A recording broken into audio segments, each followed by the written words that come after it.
مساء الخير عليكم. ارجع لكم تاني في معلومة على الماشي. كنا وقفنا بقالنا فترة، بس النهاردة كان عندي معلومة حلوة كده، حبيت يعني ممكن تكون ناس كتير تعرفها، بس انا حبيت افكركم بيها مرة تانية. باننا كده يعني داخلين على اجواء حرب اكتوبر وهذه الذكرى العظيمة علينا. عايز اقول لكم من ضمن الحاجات اللي سمعتها وقريت عنها خلال بعد هزيمة 67.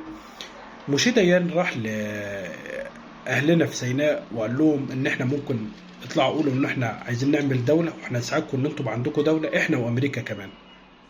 فكان في وقتها حاجة اسمها منظمة سيناء العربية، ودي بقى كانت الأشباح بتوعنا هناك في المناطق دي راحوا عاملين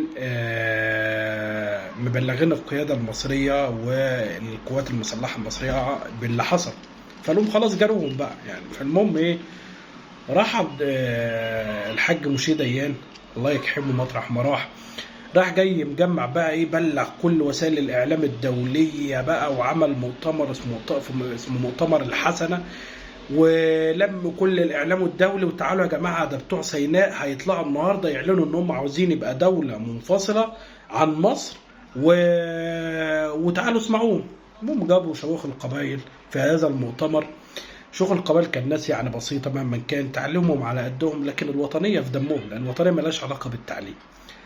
المهم راحوا متفقين احنا اللي هيطلع يتكلم بالنيابه عننا مين؟ يطلع يتكلم بالنيابه عننا الشيخ سالم الهرش. طلع الشيخ سالم الهرش، مشيد عمنا مشيد عين، قاعد بقى ايه، منتظر بقى الخبر اللي هيجننه ان هو هيقولوا بقى ان احنا عايزين نعمل دوله بقى كده، ادوا حته ضربه لمصر يعني خطيره.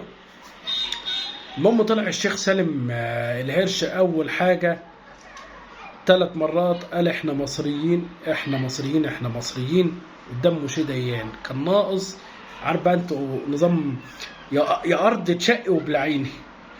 قال احنا مصريين وسيناء مصريه ورئيسي جمال عبد الناصر، ولو حد عاوز يتفاوض على اي حاجه لها علاقه بالارض يروح يتفاوض مع جمال عبد الناصر. في اللي بعدها ايه اللي حصل؟ فجاه صاحبك مين؟ موشي ديان حط ديله في اسنانه زي ما بيقولوا وقال يا فكيك، احراج ما بعده احراج، وعاش رجالتنا في سيناء وشيوخ قبايلنا في سيناء. مع السلامه.